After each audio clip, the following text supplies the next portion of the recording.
Boa noite, irmãos. Boa noite, que bom ver você aqui. Você está bem? Conseguiu esquentar aí um pouquinho nesse frio? Que bom. Louvado seja Deus. Que bom estarmos juntos aqui essa noite para cultuar ao Senhor. Hoje tivemos um maravilhoso culto também pela manhã e é tão bom a gente estar juntos aqui como igreja do Senhor, como família da fé.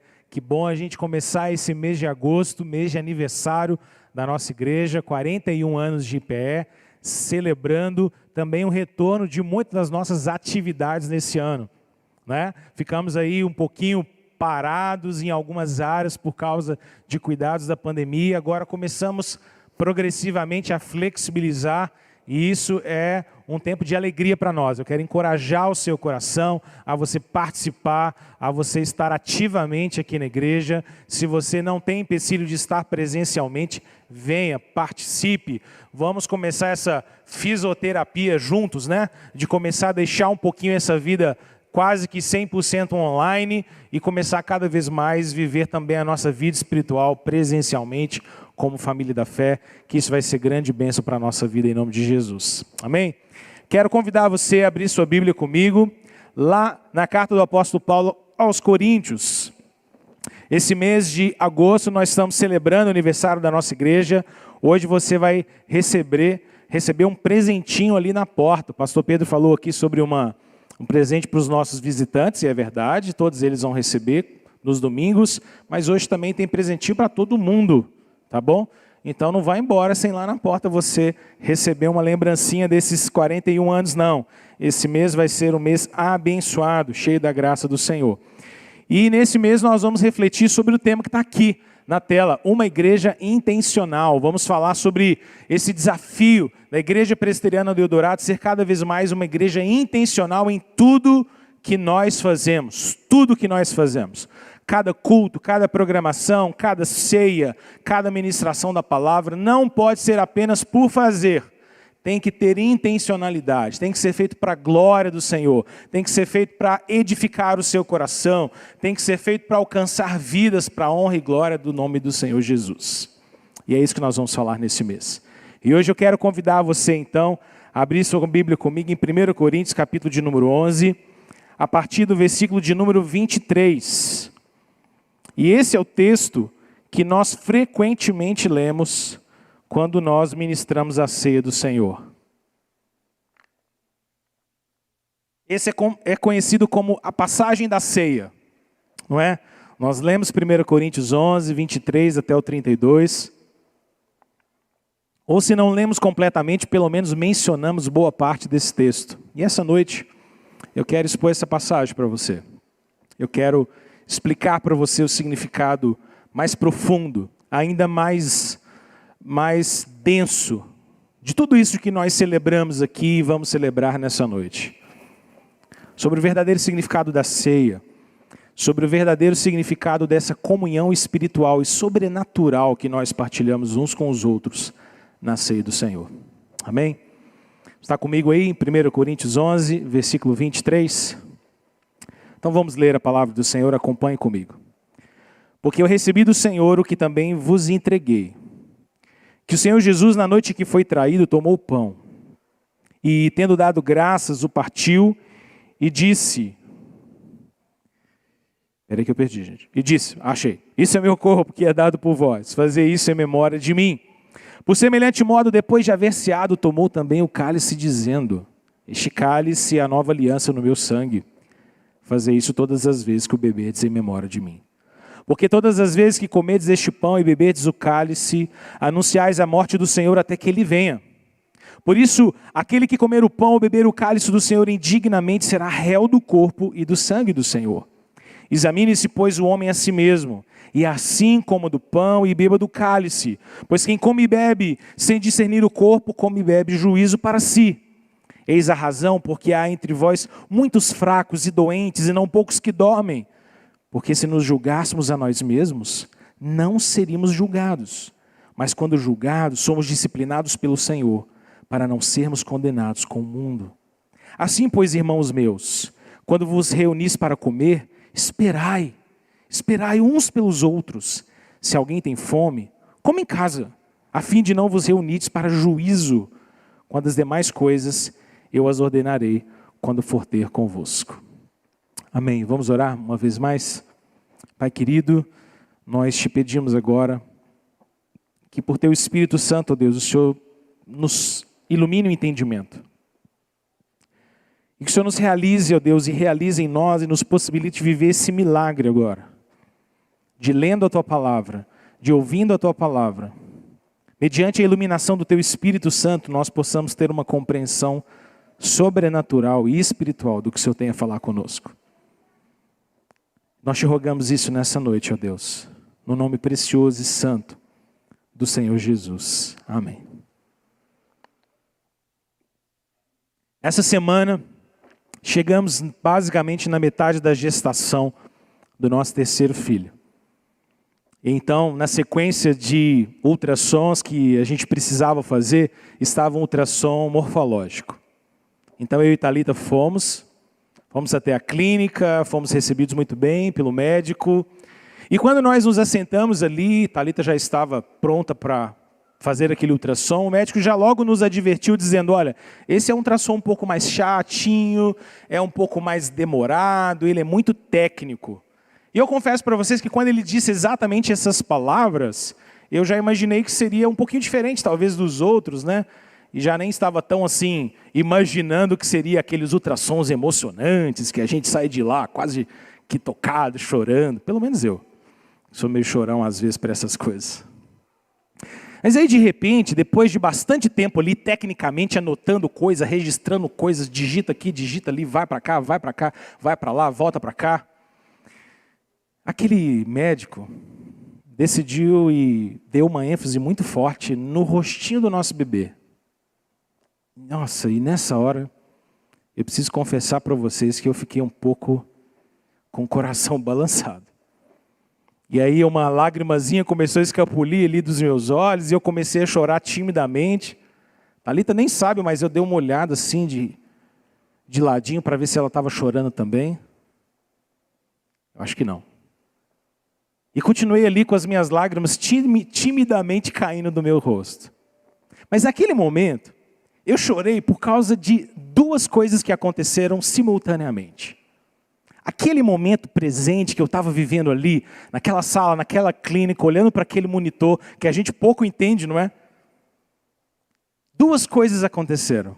A primeira delas é porque, de alguma maneira, parecia que eu estava vendo o passado se desenrolar de novo diante dos meus olhos.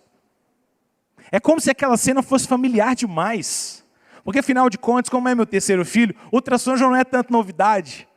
E é como se aquilo ali estivesse se desenrolando, o passado me revisitando. E eu estivesse dizendo, que fantástico, Deus, que maravilha. Eu me lembro do ultrassom da Sossô, eu me lembro do ultrassom do Samuco, os anos passam, mas a gente não esquece. A memória aquecida, instigada por aquele ultrassom, trouxe de volta tudo para mim. Sabe? É como se o passado estivesse ali se desenrolando diante dos meus olhos. É um ultrassom novo, mas parece tanto com os anteriores. E eu me emocionei porque o passado estava ali se desenrolando diante de mim. Isso é interessante porque não só o passado me visitou ali naquele momento, mas de modo muito semelhante também o futuro. Porque, de alguma maneira, a sensação que eu tinha de que o futuro também estava me invadindo ali, ao me fazer pensar agora nos meus filhos já com idade, crescendo, brincando, personalidades, e pensando, Deus, esse menininho ali, tão petitinho, como a gente diz, aquela coisinha ali se formando de 500 gramas, daqui a pouco vai ser um molequinho aí, crescendo, uma nova vida, uma nova personalidade, uma nova pessoa com quem eu vou ter que aprender a me relacionar. Eu fiquei tão emocionado, segurei as lágrimas, e saí pleno da clínica. Saí pleno. Completo, segurando as lágrimas, sem passar vergonha na frente dos atendentes. E ia muito bem. Então a Thalita disse assim, vamos aproveitar que a gente já está aqui, vamos numa lojinha do lado. Eu disse para ela, não vamos. Ela, vamos lá, a gente aproveitar que a gente está aqui. Eu falei, não vamos não, deixa eu chorar em paz. Ela disse, tá bom, mas então vamos, chora aqui comigo, depois a gente vai. Eu falei, não vai dar. Ou chora ou vai. Os dois não ia dar certo. E nesse momento ela percebeu que meu choro não era brincadeira. E ali no meio da rua, do lado do carro, eu agarrei o cangote dela. E eu chorei. Chorei. Chorei. Porque o passado parecia se desenrolar no presente para mim. E o futuro parecia invadir aquele momento. Isso tocou muito meu coração. Esse texto que a gente leu aqui essa noite, é um texto também que Paulo diz para mim e para você, que quando a gente celebra a ceia, de quando eu e você estamos diante desse cálice e desse pão, o passado se desenrola aqui. E o presente invade esse momento. O passado se desenrola aqui, porque essa mesa é a respeito do Senhor Jesus, daquele que foi pregado no madeiro, no Monte da Caveira, por mim e por você, há 2000 anos atrás. E o pão que aqui é rasgado, e o cálice que aqui é bebido, lá era exatamente o corpo de Jesus sendo rasgado, furado, ferido por mim e por você. O sangue que era vertido naquela cruz, hoje nós celebramos aqui nessa mesa. E de uma maneira extraordinária, de uma maneira incrível, poderosa, o passado se desenrola aqui diante dos nossos olhos. O passado de um sacrifício que aconteceu uma vez por todas, está aqui diante dos nossos olhos. A morte de Jesus, a sua ressurreição. Mas não apenas o passado se desenrola, como lá no meu ultrassom, o futuro também nos invade aqui nessa noite. Porque nessa noite, irmãos, que nós viemos cultuar ao Senhor Jesus, nós não apenas anunciamos a sua morte, mas nós anunciamos a sua morte até que Ele venha. Porque Ele está vivo, Ele reina, Ele ressuscitou e Ele voltará para nos buscar. E esse momento presente que nós estamos vivendo agora, às 18h52, é um momento presente que a gente vê o passado se desenrolar e o futuro nos invadir. Nós anunciamos a morte do Senhor Jesus, até que Ele venha sobre as nuvens com poder e glória para nos salvar. Paulo nos fala sobre isso nesse texto, e é o que eu quero falar para você. Mas antes de te explicar como passado e futuro se encontram na ceia, eu quero te explicar um pouquinho a respeito do contexto dessa carta. Em especial o contexto desse capítulo. Se você olhar na sua Bíblia dos versículos 17 até o versículo de número 22, o contexto anterior dessa passagem, você vai perceber que Paulo estava lidando com uma igreja dividida. Na verdade, Paulo estava lidando com a divisão no meio dessa igreja desde o início dessa carta. Em 1 Coríntios, capítulo de número 1, versículo de número 10, Paulo diz o seguinte, preste atenção no que ele diz. Rogo-vos, porém, irmãos, pelo nome de nosso Senhor Jesus Cristo, que digais todos vós uma mesma coisa, e que não haja entre vós dissensões. Antes, sejais unidos em um mesmo pensamento e um mesmo parecer.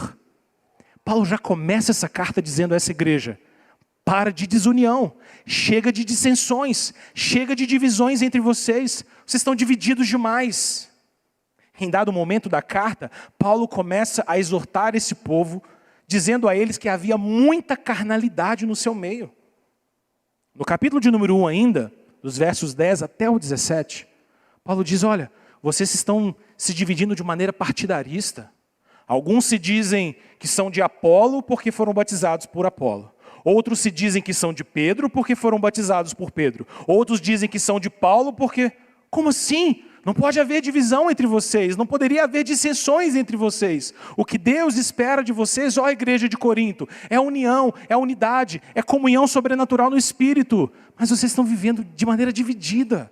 A carnalidade está tomando conta do coração de vocês. Então, no capítulo de número 11, Paulo faz uma exortação muito específica, porque aparentemente havia no meio desse povo não apenas divisões religiosas, não apenas fofocas, dissensões e briguinhas, mas havia também um tipo social de divisão. Famílias mais abastadas, mais ricas, com mais posse, não estavam se misturando e se envolvendo, nem tendo comunhão com famílias mais pobres. E isso chega ao conhecimento do apóstolo Paulo. E ele exorta essa igreja nessa carta. Ele começa exortando-os, porque naquela época, e você precisa se lembrar disso, a Santa Ceia era praticada um pouquinho diferente do que nós praticamos hoje. Hoje nós temos essa refeição muito singela. Um pedacinho de pão, um pedacinho de cálice. Nós fazemos isso fora de uma casa, é um prédio reservado para isso. Mas não era assim naquela época. A Santa Ceia, na igreja primitiva, era frequentemente celebrada nas casas dos crentes. E era comum então que quando a igreja se reunia nas casas, parecido com os nossos grupos familiares, cada um levava um quitutezinho. Cada um levava uma coisinha para comer. Alguém levava um bolo, alguém levava alguma coisa, alguém levava aquilo outro. E eles então partilhavam, ouviam a palavra, pregavam a palavra, cantavam, oravam. E então, depois de comer e de se fartar ali, eles reservavam um tempo, consagravam o pão, consagravam o cálice e partilhavam da ceia. E o que é que estava acontecendo no meio daquele povo? O pessoal trazia o lanche, trazia a comidinha. E de repente algumas famílias mais abastadas abriam e tinham coisas gostosas demais, caras demais. E ao invés de partilhar com aqueles que traziam alguma coisa mais simples, mais humilde, havia divisão entre eles. A turma de cá comia sozinha e deixava a turma de cá para lá. Paulo diz, não deveria ser assim. Não deveria ser assim porque vocês estão fazendo de um modo errado. A refeição da Páscoa está se tornando, no final das contas, um sinal de divisão no meio de vocês. Se você olhar na sua Bíblia, no versículo de número 20, olha na sua Bíblia comigo. Em 1 Coríntios 11, 20, o próprio apóstolo Paulo diz, olha, de sorte que quando vocês se ajuntam no mesmo lugar, não é para comer a ceia que vocês se ajuntam. Vocês não estão se juntando para comer a ceia, isso não é ceia. Isso não é comunhão no Senhor. Essas divisões, esse egoísmo do coração de vocês. Não é assim que deveria ser. Pode ver que a verdadeira comunhão tem como vínculo o Senhor Jesus. Paulo está dizendo, não, a nossa comunhão é sobrenatural. Não pode haver esse tipo de divisão entre nós, não pode haver essa mesquinhez no nosso meio. É uma comunhão sobrenatural, intencional, santidade, pureza, a verdade da cruz precisam nos unir. Paulo está exortando essa igreja. Então, no meio dessa exortação dura que Paulo está fazendo, no capítulo de número 11, ele nos oferece esse diamante incrustado aqui, dos versículos 23 até especificamente o versículo de número 32. Quando ele nos dá uma bela explicação sobre o verdadeiro significado da ceia e da comunhão que eu e você partilhamos em nome de Jesus aqui. Ele nos fala dessa comunhão sobrenatural que eu e você temos com o Senhor, mas temos também uns com os outros. Porque a ceia é essa comemoração sublime daquilo que o Senhor Jesus fez por nós e daquilo que nós somos nele. Não há espaço para divisões, mas apenas para a verdadeira comunhão. A morte de Jesus é o centro, gente. E de alguma maneira é o passado que se desenrola diante de nós. É o futuro que invade esse momento. Paulo está nos ensinando então que a verdadeira comunhão não pode ser marcada por divisões, partidarismos, dissensões, mas deve expressar a beleza da comunhão sobrenatural em Cristo Jesus. A ceia é sobre eu e você em Cristo. Então agora, eu quero te mostrar, de maneira bem simples, como a gente pode olhar para esse texto em 2 blocos. O primeiro, Paulo vai nos dizer como é que o passado se desenrola aqui, diante de nós. No segundo, ele vai nos dizer como é que o futuro invade essa comemoração, essa ceia. Olhe comigo na sua Bíblia, agora dos versículos 23 até o versículo de número 26. Esses versículos, Paulo está nos dizendo de como o passado se desenrola, nos chamando à centralidade de Jesus na ceia e em toda a nossa comunhão como igreja. Ele começa o versículo 23 dizendo, porque eu recebi do Senhor o que também vos entreguei. Paulo começa partilhando conosco que Santa Ceia não é algo da cabeça dele, que Santa Ceia não é algo da cabeça dos discípulos, que Santa Ceia não é uma invenção meramente humana, que Santa Ceia é algo que ele recebeu do próprio Senhor Jesus. Paulo foi um apóstolo chamado fora do seu tempo. O seu ensino não foi de ter caminhado com Jesus 3 anos, mas de ter recebido revelações da parte do Senhor Jesus para que ele pudesse compreender as verdades do Evangelho. E agora ele está dizendo, o que eu recebi do Senhor, eu partilho com vocês. Paulo está dizendo para nós que a ceia pertence ao Senhor Jesus, que a ceia e a comunhão da igreja e o culto, e esse momento que nós celebramos hoje, é por causa de um Cristo ressurreto. Ele diz, eu recebi do Senhor e vos entreguei. Entreguei para vocês, para a igreja. É um chamado comunitário para nós. Ele não entregou só para mim, só para um, só para outro, mas para nós. Ceia é sobre nós estarmos juntos, celebrando o Senhor Jesus. E então Paulo faz algo muito interessante. Ele literalmente chama o passado para dentro da ceia. Olha comigo ainda no versículo 23. Ele diz assim, porque o Senhor Jesus, na noite em que foi traído, tomou o pão. É simples, não é o que ele está dizendo? Mas o que Paulo está fazendo aqui é nos dar um enquadramento temporal. Ele está colocando a gente dentro de um quadrado, dentro de um enquadramento temporal e dizendo, olha, a ceia só acontece aqui essa noite. Essa igreja só se reúne aqui essa noite, em nome de Jesus, por causa daquilo que aconteceu na noite em que o Senhor Jesus foi traído. Lá ele celebrou a primeira ceia. Lá ele instaurou a primeira ceia. Agora, é interessante a gente pensar sobre esse momento, não é? John MacArthur, um pregador muito poderoso da palavra de Deus, ele diz, olha, no meio do mal do mundo, Deus estabeleceu o seu bem. Em meio à maldade de Satanás, Deus plantou a sua santidade. Sabe quando Jesus estabeleceu a ceia? Na noite mais sombria dessa história. Na noite mais sombria e mais escura que esse mundo já viveu. Quando Satanás e seus anjos desferiram o golpe mais duro, mais singular, mais maligno, mais poderoso contra o Senhor Jesus. E quando ele arregimentou suas hostes angelicais e levantou seus poderes das trevas, e quando ele envolveu e dominou poderes humanos como o sinédrio, como a multidão ensandecida que clamava por sangue, que clamava por crucificação, quando ele tomou o coração de Herodes, de Pilatos e dos poderes romanos constituídos, quando tudo se levantava contra o ungido do Senhor, o Senhor nos deu a vitória em Cristo Jesus. No momento mais duro, foi o momento da vitória. Quando o sangue de Jesus vertia na cruz, nós tínhamos a vitória garantida, a mim e a você. Isso é extraordinário. Jesus rasga o pão e diz, isso é meu corpo. Os discípulos nem sequer entendiam tudo ainda. Você consegue perceber isso? Como assim? Rasgou o pão, isso é meu corpo. Como assim? Eles não tinham a dimensão completa.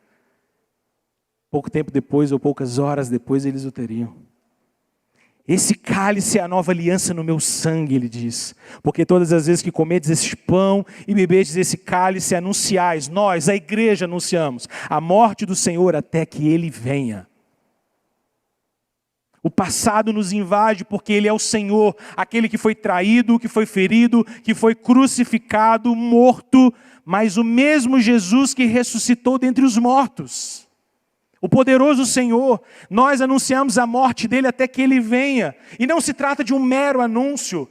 Ceia não é apenas lembrança, não é apenas memória, é lembrança também, mas não apenas isso. Porque esse anúncio é poderoso, esse anúncio é glorioso. E é a noiva que faz esse anúncio, é o corpo de Cristo que faz esse anúncio. Deixa eu te explicar, porque é que o passado que a gente está anunciando aqui essa noite é tão glorioso. Porque quando nós anunciamos a morte de Jesus, nós estamos anunciando a morte daquele que na sua cruz derrotou todos os poderes constituídos desse mundo.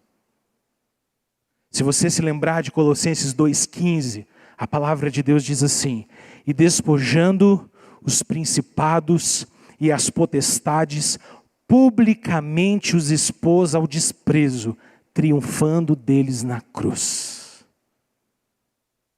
A morte de Jesus é a coroação do grande rei. Existe uma ironia na cruz que é tão interessante, irmãos.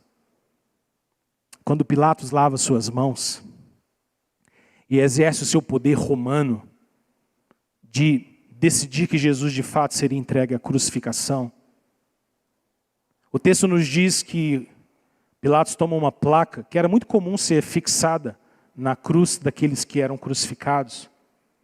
E ele escreve: Jesus, o Rei dos Judeus. Alguns religiosos que estavam ali por perto dizem: não, tira isso aí, não escreve isso não. Mas Pilatos diz assim: o que eu escrevi, eu escrevi. Ironicamente,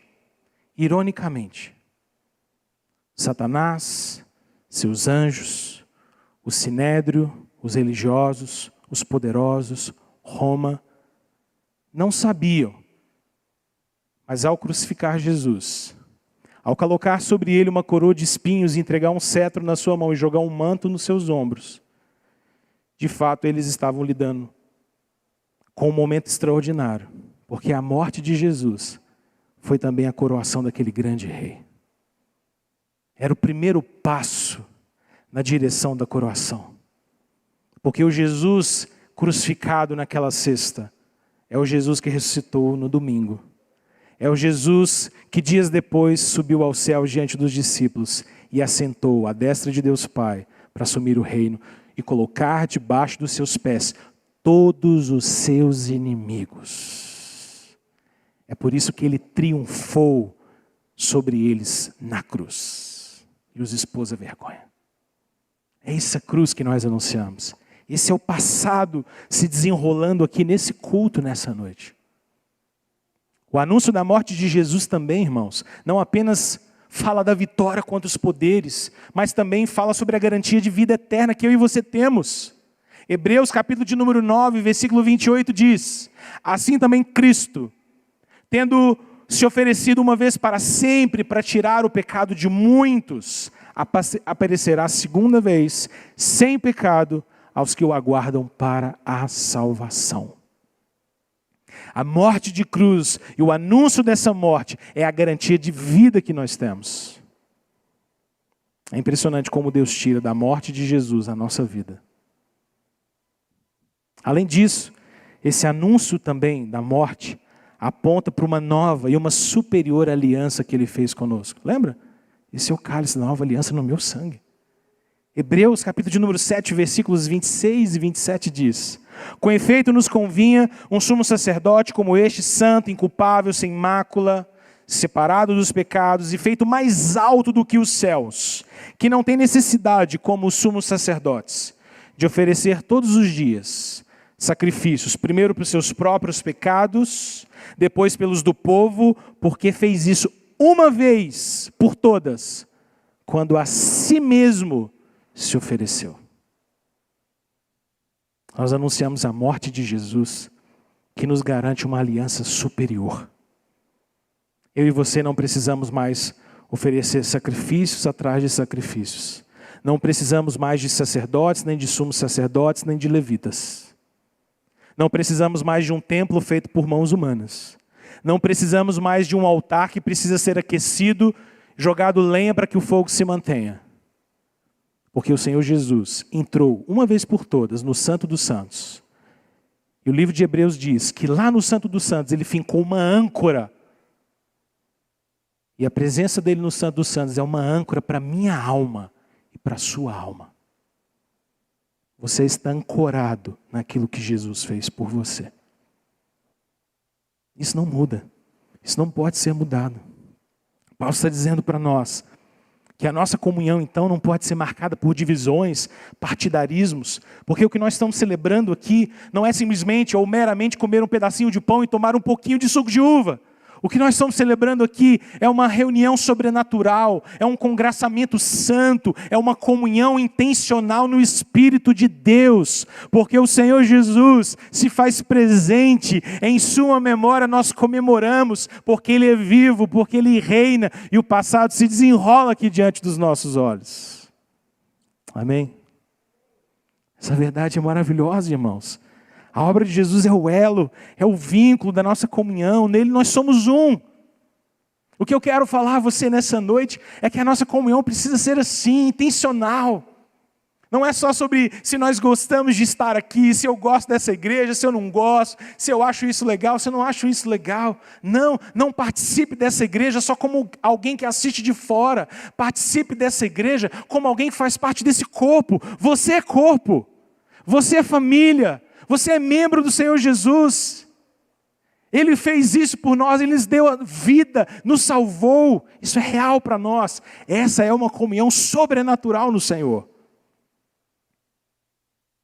Mas em segundo lugar, Paulo também nos ensina, agora do versículo de número 27 até o final, de que não só o passado se desenrola aqui diante de nós, mas que de alguma maneira o futuro nos invade nessa noite.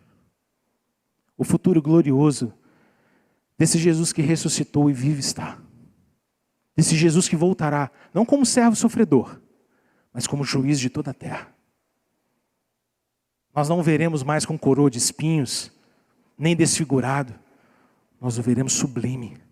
Seus olhos como chama, seus cabelos brancos como a neve, seus pés luminosos como o bronze mais polido. Ele arranca da sua boca espada de 2 gumes, porque ele vem para julgar toda a terra.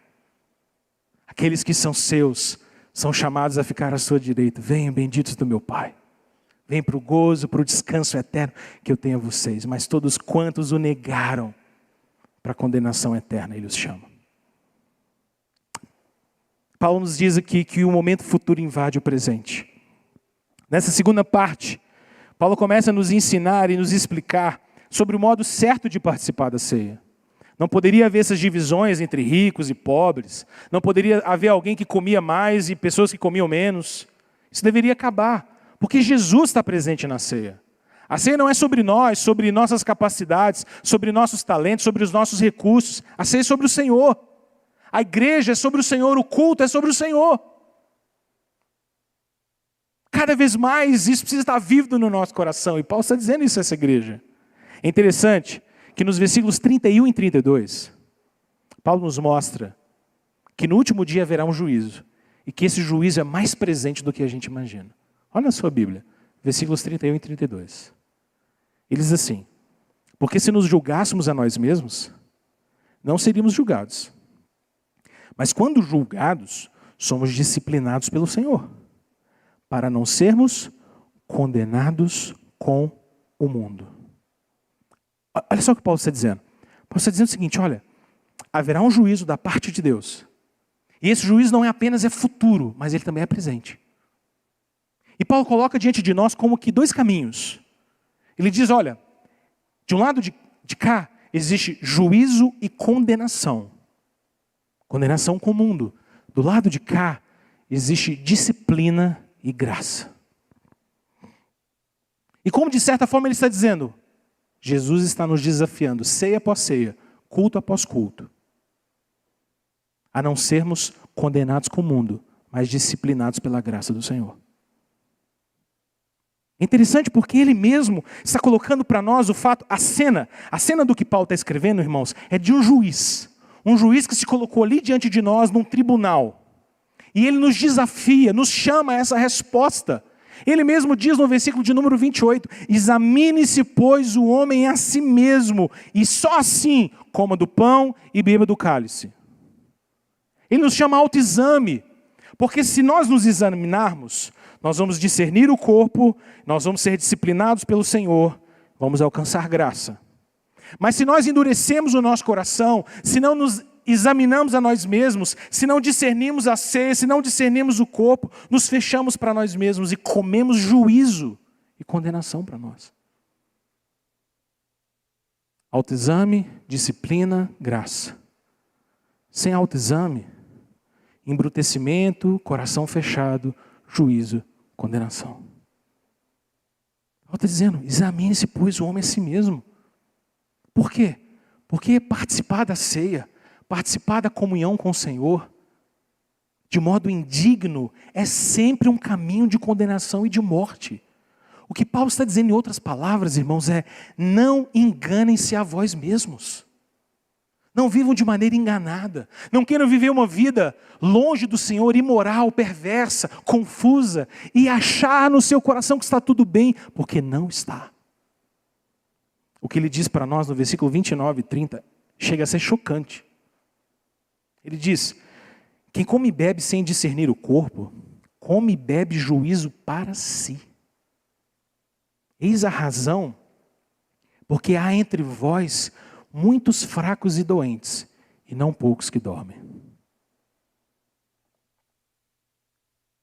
Interessante porque na nossa mentalidade contemporânea, tão cientificista, tão cética, a gente tem a tendência de pensar que saúde não tem nada a ver com fé. Só que não é isso que Paulo diz aqui nesse texto. Ele disse que por não discernir o corpo, muitos têm comido juízo, se alimentado de juízo. E ele diz mais. Ele diz: não é à toa que existem muitos entre vocês doentes, e não poucos que morrem. Juízo de Deus. Juízo do Senhor. Porque discernir o corpo, irmãos, é compreender o que está envolvido nessa ceia. É reconhecer a santidade dessa comunhão gloriosa. É reconhecer que todos nós partilhamos de um mesmo corpo. Lembra-se do contexto? Paulo está lidando com uma igreja em que as pessoas chegavam para partilhar do banquete da ceia, mas de maneira egoísta, cheio de divisões, cheio de contendas, cheio de dissensões. Paulo está dizendo: cuidado, porque vocês estão se reunindo para comer a ceia, mas o que vocês estão comendo na verdade é condenação. Cuidado, porque isso Deus não se agrada. Não adianta ter um pouquinho de pão, um pouquinho de vinho, não adianta falar palavras bonitas, se não tiver coração transformado, se não tiver comunhão vívida, se não tiver intimidade com o Espírito Santo de Deus, tudo isso é fake, tudo isso é aparência, tudo isso é só pro forma. Isso não é ceia. É isso que Paulo está dizendo para Corinto. E para nós, ele está dizendo a mesma coisa. Nós vestimos uma roupinha bonitinha para vir aqui essa noite, não é? Você está lindo aí sentado, todo mundo está tão bonito. Gente de cachecol, coisa linda. Eu amo cachecol. A gente só pode usar. Eu falei com o Daniel Abrantes, cadê ele? Danielzão, sustanção. Eu falei: que cachecol bonito. Dani, meu amigo. Cachecol chiquérrimo. Só num frio desse para a gente usar um cachecol, não é não? Coisa linda. Nós estamos aqui para celebrar. Olha que mesa linda que essas meninas da nossa igreja prepararam. Maravilhosa. Tecido novo, gente. Isso aqui é novo, sabia? Novidade. É novidade. 41 anos de pé. Tudo aqui nessa mesa é novinho, foi coisa linda. É bonita a gente estar aqui. Celebrar o Senhor, cantar. Que louvores, que coisa mais linda a gente está fazendo aqui. Sabe o que Paulo está dizendo para nós? Joia. É isso aí. Bênção. Manda bala. Manda bala no cachecol aí. Beleza, tranquilo. Faz a ceia bonitona. Mas se não tiver comunhão no Espírito, isso não vale nada. Se não tiver comunhão com o Senhor, isso não significa nada. Se a gente tiver brigado uns com os outros aqui, irmãos, isso não vale nada. Se a gente não gosta do irmão que está do meu lado, porque ele falou uma palavrinha durinha um dia comigo, isso não vale nada. Se eu estou só assistindo a ceia acontecendo, isso não vale nada. Pelo contrário, quem come e bebe sem discernir o corpo, come e bebe juízo para si mesmo. Está entendendo? Amém? Paulo está exortando a gente, ele está pegando a igreja de Corinto pela camisa assim, e está dizendo: chega de divisão entre vocês, chega dessas comunhões, essa comunhão falsa, chega desses encontros apenas de aparência, externalidade. Deus vê o coração de vocês, a comunhão é sobrenatural, não é nada. É isso que ele está dizendo. E conosco ele está fazendo a mesma coisa. IPE 2021, segundo semestre, agosto, 41 anos dessa igreja plantada aqui. Viva a comunhão no Senhor, viva a comunhão sobrenatural. Perdoe, regenere, converta. Converse com as pessoas que você tem coração fechado. Abandone o pecado, deixe de viver de maneira desregrada com o Senhor. Vamos viver comunhão espiritual, intencional, santa. Uma igreja viva em nome de Jesus. É isso que Ele quer para nós. Ceia não é só um pedacinho de pão, um pouquinho de cálice. Nós anunciamos a morte do Senhor. Nós estamos sendo invadidos pelo futuro aqui essa noite, irmãos. Porque o Senhor Jesus ressurreto está aqui diante de mim e de você dizendo: examine-se, pois, o seu coração. Glória a Deus por isso. Esse é o futuro que nos invade. Paulo diz no capítulo de número 10, versículos 16 e 17, algo extraordinário. Ele já vinha dizendo para a igreja: irmãos, porventura o cálice que nós abençoamos, o cálice que nós vamos abençoar daqui a pouco, porventura não é a comunhão do sangue de Jesus? O pão que nós vamos partir não é a comunhão do seu corpo? Porque nós, embora muitos aqui, não é? Somos unicamente um pão, um só corpo. Porque todos nós participamos de um único pão, que é o Senhor Jesus. Irmão, essa igreja só existe por causa de Jesus. Essa igreja não é sobre mim, sobre você. Esse culto só existe por Ele. Quando nós partilhamos dessa comunhão santa, sem exclusão, sem acepção de pessoas, sem nutrir discórdias entre nós, nós estamos discernindo o corpo, o mistério dessa ceia, o mistério dessa comunhão, porque essa comunhão é intencional, é real, nós nos alimentamos e nutrimos da mesma fonte de vida que é o Senhor Jesus. Ele é a minha fonte de vida, Ele é a sua também. Nós nos alimentamos dessa mesma fonte, o futuro está aqui, o Senhor Jesus glorioso, ressurreto. E embora muito singela essa refeição seja nessa noite, irmãos, ela é santa, ela é intencional para nos unir uns com os outros e com o Senhor Jesus. Ele tem como foco nos lembrar que tudo isso aqui, que toda a nossa unidade é sobrenatural. Paulo termina os versículos 33 e 34 com duas exortações que faziam muito sentido para aquele contexto. Versículo 33 ele diz: irmãos, deixa eu pedir uma coisa para vocês então. Quando vocês se reunirem, pelo menos esperem uns pelos outros. Sabe quando a gente vai almoçar e alguém já mete a mão na frente para comer primeiro? Ele está dizendo: pera lá, vamos comer todo mundo junto. Versículo 34 ele diz: se alguém tem fome demais, então come em casa. Se você não aguenta esperar, faz um lanchinho em casa e vem para a igreja já lanchado. Que a ceia não vai ser servida quando você chegar, não. Aguenta a mão aí. Talvez essa não seja uma lição que diretamente se aplica a nós, mas eu acho que, de maneira indireta, a gente pode dizer que Paulo está dizendo algo muito semelhante para nós. A ceia não é tanto sobre minha experiência, irmãos, mas sobre a nossa experiência. Eu queria te chamar a, como igreja IPE, a gente deixasse um pouquinho de viver um evangelho tão individual. O evangelho que o que importa é a minha experiência, a minha relação com Jesus, a minha intimidade, se eu estou bem, se eu ouvir a voz de Deus. Eu queria que você pensasse um pouquinho que o evangelho não é sobre mim, nem sobre você individualmente, mas sobre nós. Sabe aquele culto que você sai e talvez você não diga exatamente o que Deus falou com você? Já teve assim? De sair de um culto e falar: hoje foi mais ou menos. Talvez você já tenha. Não vou pedir para você levantar a mão, que você vai ficar constrangido.